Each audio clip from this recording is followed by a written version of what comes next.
নমস্কাৰ বন্ধু বান্ধৱীসকল, আমাৰ পাকঘৰলৈ আপোনালোকক স্বাগতম। আজি নতুনকৈ এটা ৰেচিপি ট্ৰাই কৰিছিলোঁ। আমি সদায় ঢেকীয়া ভাজি খাই থাকোঁ, কিন্তু মোবাইলত দেখি পেলাই মই এই ৰেচিপিটো ট্ৰাই কৰিছিলোঁ, কিন্তু ইমান বেছি ভাল লাগে। আপোনালোকে এবাৰ বনাই খাই চাবচোন।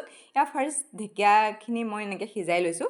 আপোনালোকে সিজাই ল'ব, মই একেবাৰে নকটা নেমেলাকৈ সিজাই লৈছোঁ। ধুই ল'লোঁ বাৰু, ধুই লৈ পেলাই সিজাই লৈছোঁ। এয়া অলপ নিমখ দি দিছোঁ সিজিবৰ কাৰণে। আৰু এখন টেৱাত এয়া অলপ বাদাম ধুনীয়াকৈ ভাজি লৈছোঁ। তাত আমি তেল নিদিয়াকৈ ভাজি লৈছোঁ। আৰু মুঠতে আপোনালোকে ধুনীয়াকৈ ফ্ৰাই কৰি ল'লেই হ'ল। আৰু তাৰপাছত সেই একেখন তেলতে জলকীয়া কেইটামান, নহৰু কেইফুটামান আৰু দুটা কেঁচা জলকীয়াৰ লগতে মই এড কৰি দিছোঁ। আপোনালোকে জ্বলাটো নিজৰ অনুপাতে ৰাখিব।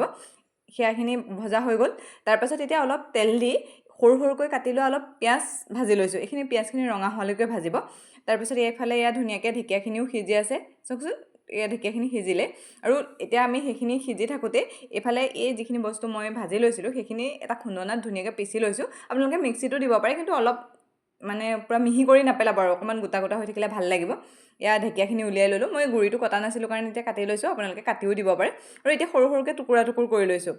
এনেকৈ মানে আপোনালোকে কিমানটো জোখত কৰে আৰু কৰিব পাৰে, সৰু সৰুকৈ কৰিলে ভাল হ'ব। এতিয়া এইখিনি এটা বাতিত লৈ লৈছোঁ। তাত এতিয়া আমি যিখিনি খুন্দি লৈছিলোঁ মিশ্ৰণখিনি, মানে বাদাম ধৰক, নহৰু, জলকীয়া আৰু যোনখিনি পিঁয়াজ আছিলে সেই গোটেইখিনি দি দিছোঁ। অলপ কেঁচা মিঠাতেল দিছোঁ। তাৰপাছত এই যে টেঙাটো লৈছিলোঁ, টেঙাটো তাত চেপি দিছোঁ। আৰু অলপ নিমখ দি গোটেইখিনি সানি দিছোঁ। তাৰপাছত আৰু আমি ভাতৰ লগত খাইছোঁ। কি ধুনীয়া লাগিছে! আপোনালোকে এবাৰ ট্ৰাই কৰিব দেই, বহুত বেছি ভাল লাগে। আৰু খাই কেনেকুৱা পালে সেইটো জনাবলৈ নাপাহৰিব। আৰু যদি ভাল লাগিছে তেনেহ'লে চেনেলটো ছাবস্ক্ৰাইব কৰি ল'ব। শেষলৈকে ভিডিঅ'টো চোৱাৰ বাবে থেংক ইউ।